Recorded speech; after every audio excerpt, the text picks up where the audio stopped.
بسم اللہ الرحمن الرحیم۔ السلام علیکم دوستو، آج ابن ماجہ کی ایک روایت پیش خدمت ہے جس میں بتایا گیا ہے کہ بکری قرآن کی آیت کہا گئی ہے۔ امام ابن ماجہ کا پورا نام ابو عبداللہ محمد بن زید ابن ماجہ ہے۔ یہ شمالی ایران کے شہر قزوین کے رہنے والے تھے۔ سن پیدائش 209 ہجری اور وفات کا سن 273 ہجری ہے۔ حیرت کا مقام یہ ہے کہ سیاہ ستہ کے مصنفین سب کے سب ایرانی تھے۔ ان میں عرب کا رہنے والا کوئی نہیں تھا۔ کسی عربی نے اس عظیم کام کا بیڑا نہ اٹھایا اور احادیث کی جمع و تدوین کا کام غیر عرب و عجمیوں کے ہاتھوں سر انجام پایا۔ انہوں نے لاکھوں حدیثیں پائی، لیکن اس میں چند ہزار کو اپنی ذاتی بصیرت کی بنیاد پر صحیح قرار دیا اور اس کو اپنی مجموعے میں شامل کیا۔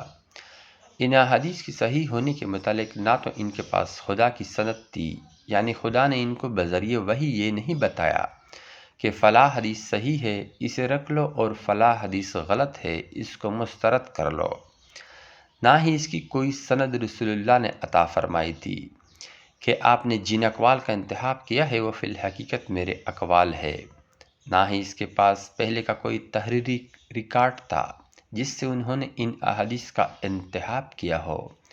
لوگوں کی زبانیں باتیں تھیں جنہیں انہوں نے اپنی فراست کے مطابق صحیح تصور کر کے اپنے مجموع میں داخل کر لیا تھا۔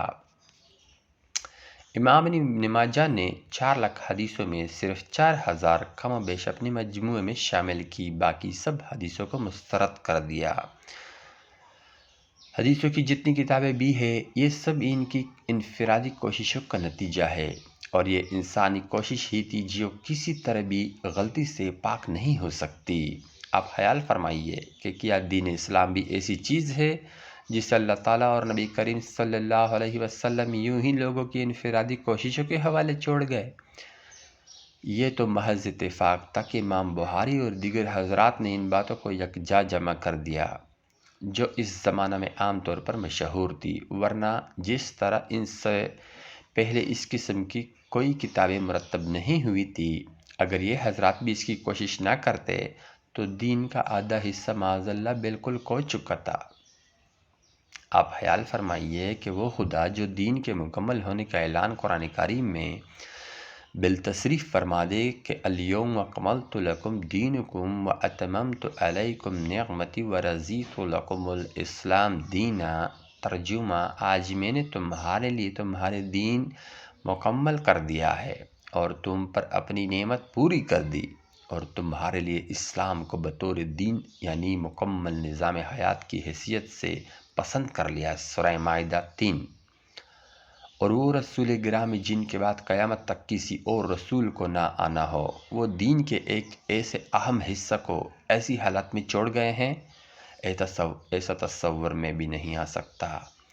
ان باتوں کو اپنے ذہن میں رکھے اور پھر ابن ماجہ کی اس روایت کو دیکھے کہ یہ روایت کس طرح قرآن کو کمزور دکھانے کی کوشش کر رہا ہے۔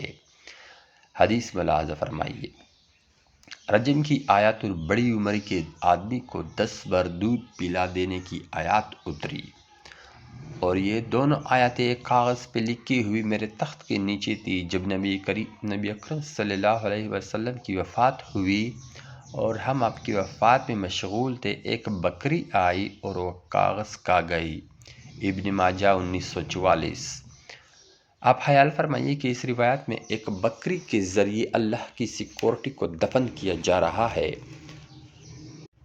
کہ یہ قرآن براہ راست اللہ کی حفاظت میں تھا اور رہے گا، لیکن یہ روایت کہہ رہا ہے کہ محمد صلی اللہ علیہ وسلم کی موجودگی میں اس قرآن میں رجم اور بڑی عمر کے آدمی کو 10 بار دودھ پلا دینے کے آیات موجود تھے، جو کہ محمد صلی اللہ علیہ وسلم کی وفات کے بعد نہیں رہے، کیونکہ وہ بکری کھا گئی تھی۔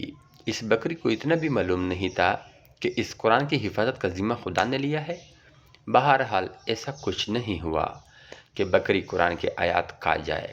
یہ سب امام ابن ماجہ کی غلطی ہے یا اسلام دشمنوں کی سازش ہے کہ مسلمانوں کے ذہنوں میں ان جھوٹی کہانیوں کو مقدس بنا کر بٹھا دیا ہے۔ مسلمانوں کے زوال کی وجہ علامہ اقبال رحمۃ اللہ سمجھ گئے تھے کہ مسلمانوں نے اجمیوں کی کتابوں کو سینے سے لگایا ہے اور محمد صلی اللہ علیہ وسلم کی لائی ہوئی شریعت کو مسلمان ایرانی اینک لگا کر دیکھتے ہیں۔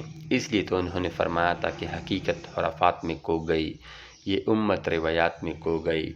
مسلمان قوم کا ذہن کس قدر ہوشیاری کے ساتھ زندگی کے اصل مقصد سے موڑ دیا گیا ہے کہ آج مسلمان خود اپنے شاہین بچوں کو حق بازی کا سبق دے رہا ہے۔ تعلیم کے تیزاب میں ڈال اس کی خودی کو، ہو جائے ملائم تو جدھر چاہے اسے پیر۔ بہرحال جو سعید روح اب موجود ہے وہ اپنی قوم کی آنکھیں کھولنے کے لیے اپنی کوشش جاری رکھے۔ اللہ ہماری مدد فرمائے، آمین۔ چھپا کر آستین میں بجلیاں رکھی ہیں گردوں نے، انا دل باغ کے غافل نہ بیٹھے آشیانوں میں۔ والسلام، شکریہ۔